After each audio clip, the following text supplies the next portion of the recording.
না, বাইকটা কেনা সেই হয়েছে। শালার করিম মিয়ারে কঠিন একটা চুনা লাগাই দিলাম, একবারে পানির দামে পাইছি বাইকটা। কি বন্ধু, নতুন বাইক কিনছো দেখি? হ্যাঁ বন্ধু, কম দামে পাইলাম, সুন্দর কইরা নিয়ে নিলাম তাই। বাইক কিনছো ঠিক আছে বন্ধু, কিন্তু তুমি বড় একটা চুনা খাইয়া গেছো, বুঝছো বন্ধু? দুরু মিয়া কি কয়ডি, তোমার লোকে কোথায় নামিয়া গেলাম আমি?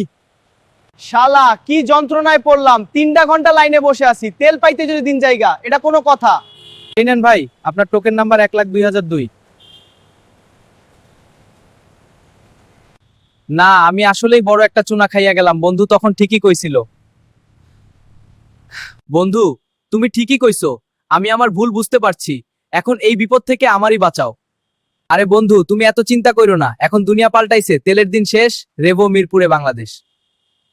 তুমি এখনই রিভু মিরপুরে যাও, ঈদে রিভু স্কুটার কিনলে 1 লাখ টাকা পর্যন্ত ক্যাশব্যাক পাবে। এখনই যাইতেছি বন্ধু, আজকে ঘরে রেভো স্কুটার তুলবো।